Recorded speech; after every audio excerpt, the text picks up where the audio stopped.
Hello friends, आप सभी का के आयुर्वेदा क्लासेस में स्वागत है। और आज हम लोग क्रिया शारीर के सेकंड पेपर का मज्जा धातु चैप्टर डिस्कस करेंगे।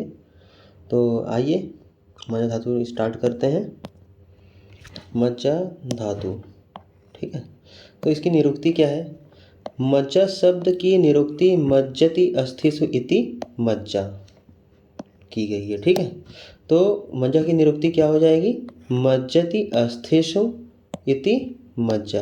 इसको रट्टा मार लीजिए, इस निरुक्ति को, ठीक है। इंपॉर्टेंट निरुक्ति, इसको रट्टा मार लीजिए, मज्जति अस्थिसु इति मज्जा। क्लियर? इसका तात्पर्य है कि जो अस्थियों के अंदर विद्यमान रहे उसे मज्जा कहते हैं। आचार्य क्या कहते हैं? इसका तात्पर्य यह है कि जो अस्थियों के अंदर विद्यमान रहे उसे मज्जा कहते हैं, ठीक है। उसे हम मैरो से भी जानते हैं। क्लियर? आइए स्वरूप देखते हैं क्या होता है।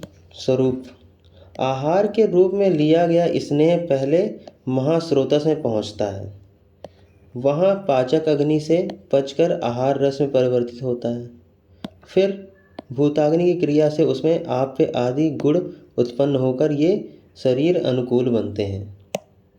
तो क्या बोला जा रहा है? आहार जो हम लोग ग्रहण करते हैं, तो आहार के रूप में लिया गया स्नेह, जो आहार ग्रहण किया उसके रूप में लिया गया स्नेह जो होता है वो पहले कहाँ जाता है? महास्रोतस में पहुँचता है। फिर वहाँ पर कहते हैं पाचक अग्नि की क्रिया होती है। तो जब पाचक अग्नि की क्रिया होती तो फिर उससे क्या होता है? वो पच जाता है। तो पच कर क्या बनता है? आहार रस बनता है, ठीक है। आहार रस में परिवर्तित हो गया, उसके बाद क्या होगा? उसमें भूताग्नि की क्रिया होती है। क्या होता है? भूताग्नि की क्रिया होती है। अब इसमें क्या होता है? आप्य आदि गुण उत्पन्न होकर ये शरीर के लिए अनुकूल हो जाता है, ठीक है। शरीर के लिए क्या हो जाता है? अनुकूल हो जाता है। उसके पश्चात रस रक्त के साथ परिभ्रमित होते हुए देह के भीतर पहुंचते हैं, ठीक है। और उसके बाद क्या होता है? रस रक्त के साथ मिलकर वो परिभ्रमित होकर क्या करता है? शरीर के भीतर पहुंचते हैं। धातुओं में पहुँचे आहार रस पर धातु अग्नियों की क्रियाएं होती हैं। क्या बोल रहे हैं? कि धातुओं में पहुँचे आहार रस पर धातु अग्नि की क्रिया होती है, ठीक है। धातु अग्नि क्रिया होगी। इन धातु अग्नियों में मेदो अग्नि की क्रिया के परिणाम स्वरूप मेद धातु की उत्पत्ति होती है। तो फिर से एक बार देखेंगे हम लोग यहाँ से कि धातुओं में पहुँचे आहार रस पर धातु अग्नि की क्या होती? क्रिया होती है। भाई धातु में होती है, 7 धातुएं। तो पहले आहार को हम लोग ग्रहण करते हैं, फिर आहार से क्या बनता है? रस बनता है, रस से रक्त बनता है, रक्त से मांस, फिर मेद, फिर अस्थि, फिर मज्जा, फिर शुक्र। तो उत्तरोत्तर धातु क्या होती है? पुष्टि होती है।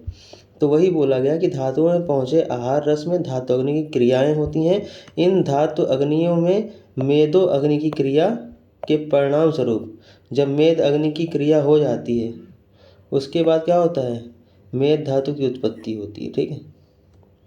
मेदो अग्नि की क्रिया के परिणाम स्वरूप क्या होता है? मेद धातु की उत्पत्ति होती है, ठीक है। फिर क्या होता है? इसी क्रम में क्या बोला जा रहा है? इसी क्रम में जब अस्थाग्नि की क्रिया होती है तो अस्थियों का निर्माण होता है, ठीक है। भाई जब अस्थाग्नि की क्रिया होगी तो अस्थियों का निर्माण होगा। सेम फिर उसी तरह उसी समय वात के सहयोग से अस्थियों के भीतर नलिकाएं एवं सच्छिद्र स्थलों का भी निर्माण होता है। क्या होता है? उसी समय वात के सहयोग से, वात का जब सहयोग होगा तो अस्थियों के भीतर नलिकाएं एवं सच्छिद्र स्थलों का भी निर्माण होता है। क्या होता है? सच्छिद्र स्थलों का भी निर्माण होता है। आई बात समझ में? तो अभी हम लोग क्या पढ़ेंगे, इसी के आगे कंटिन्यू करेंगे, ठीक है।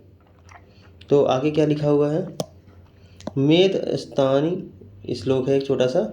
मेदसस्तानी, ठीक है, पूर्यन्ते स्नेहो मज्जा तथा स्मृता। इंपॉर्टेंट श्लोक नहीं है, केवल हिंदी पढ़ लीजिए। क्या है? मज्जा धातु के निर्माण हेतु देह पोषक स्नेह पर मज्जाग्नि की क्रियाएं संपादित होती हैं।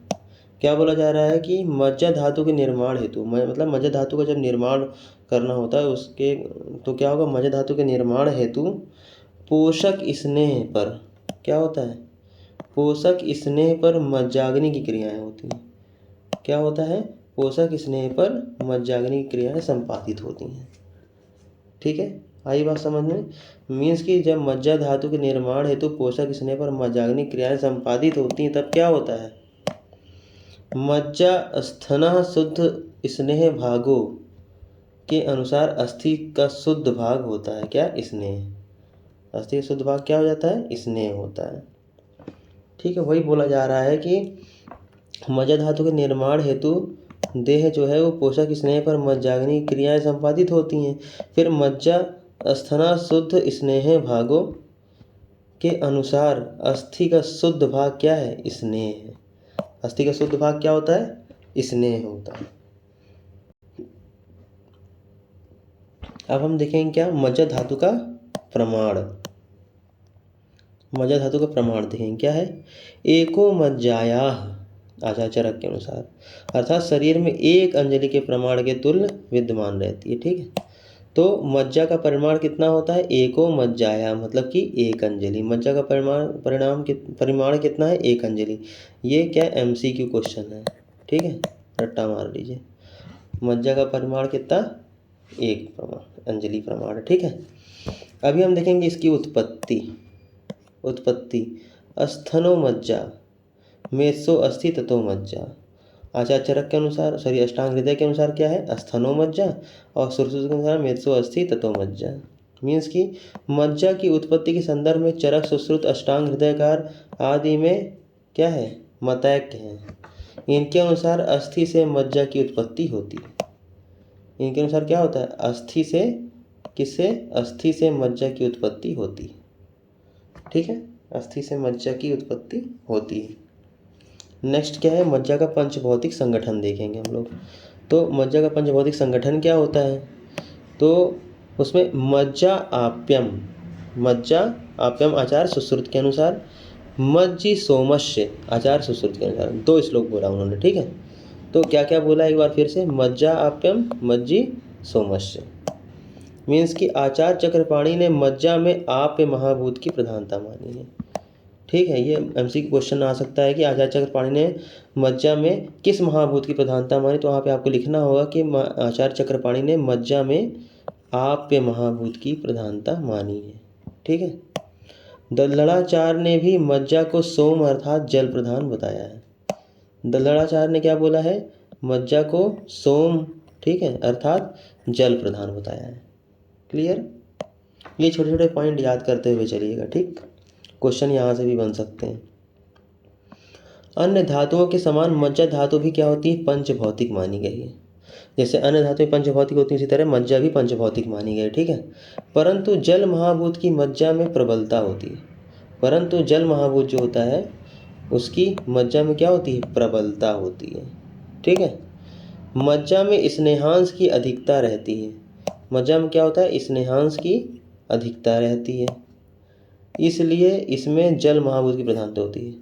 जब स्नेहांश अधिक होगा तो क्या होगा? उसमें जल महाभूत की प्रधानता होगी। ठीक है, जब स्नेह अंश अधिक होगा तो उसमें जल महाभूत की प्रधानता होती है। अभी हम लोग क्या देखेंगे? मज्जा धातु के कर्म। तो मज्जा के कर्म क्या होते हैं? मज्जा प्रीतिम स्नेहम बलम शुक्र पुष्टिम पूर्णम स्थमाम च करोति आचार्य सुश्रुत के अनुसार। श्लोक है, इंपॉर्टेंट नहीं है, याद करना चाहते हो तो याद कर लीजिए। कर्म का श्लोक है तो याद कर लेंगे तो अच्छा ही रहेगा। मैं इंपॉर्टेंट लिख देता हूँ। ठीक है, कर्म का है तो याद कर लीजिए। मज्जा प्रीतिम स्नेहम बलम शुक्र पुष्टिम पूर्णम स्थमाम च करोति। क्लियर? एक बार फिर से देखेंगे, प्रोनाउंसिएशन अच्छे से देखिएगा। मज्जा प्रीतिम स्नेहम बलम शुक्र पुष्टिम पूर्णम स्थमाम, ठीक है, च करोति। अर्थात आचार्य सुश्रुत कहते हैं कि प्रीति स्नेह बल शुक्र पुष्टि अस्थि पूरण, स्नेह बल अस्थि पूरण शुक्र पुष्टि मलिन मज्जा। ये दूसरा श्लोक है। ठीक है, तो आचार्य सुश्रुत के अनुसार क्या था कि प्रीति स्नेह बल शुक्र पुष्टि अस्थि पूरण। अब आचार्य अष्टांग हृदय के अनुसार श्लोक क्या है? स्नेह बल अस्थि पूरण शुक्र पुष्टिम अभिर्मज्जा। मीन्स की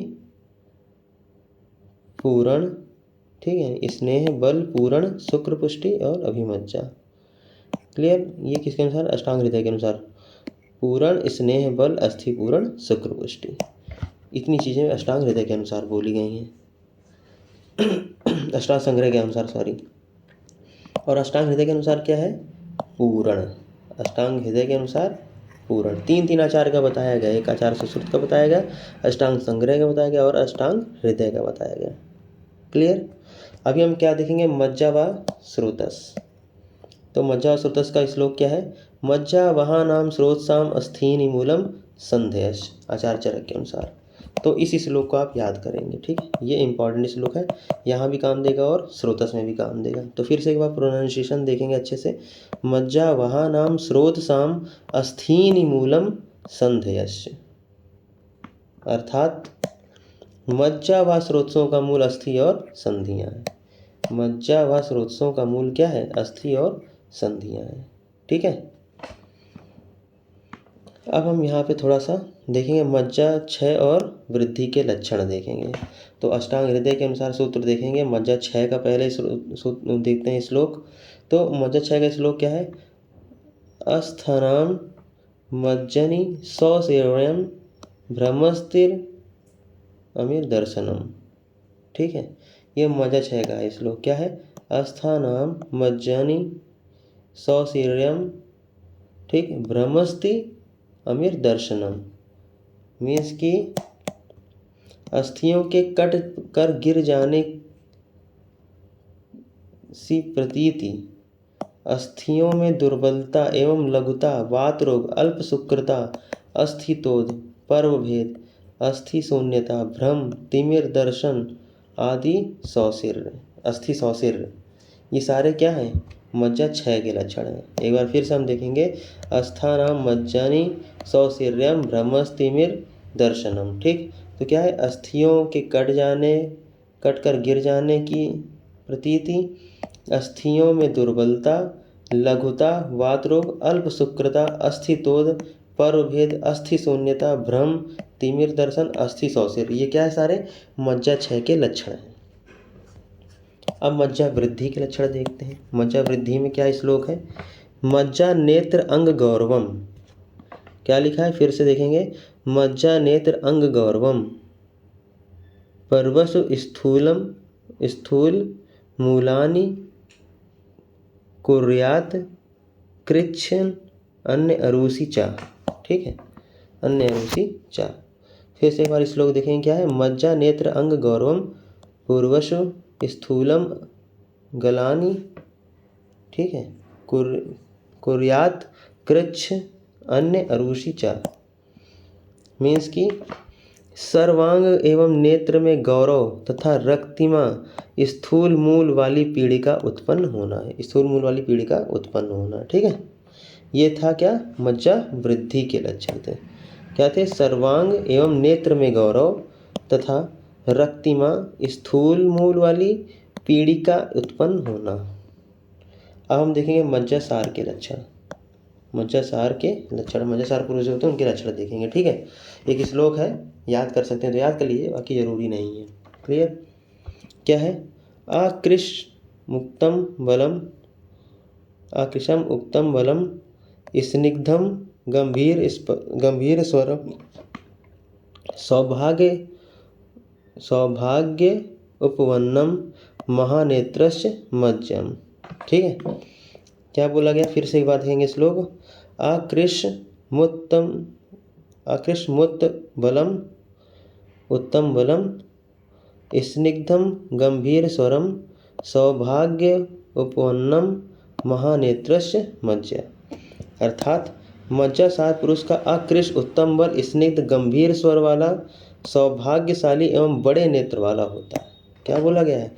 मज्जा सार पुरुष जो होते हैं वो आकृष्ट होते हैं, उत्तम बल होता है, स्निग्ध होते हैं, गंभीर होता है, स्वर वाला होता है, ठीक है, सौभाग्यशाली होता है एवं बड़े नेत्र वाला होता है। ये क्या है? मज्जा सार के लक्षण है, ठीक है? बड़े नेत्र वाला होता है। एक श्लोक और है।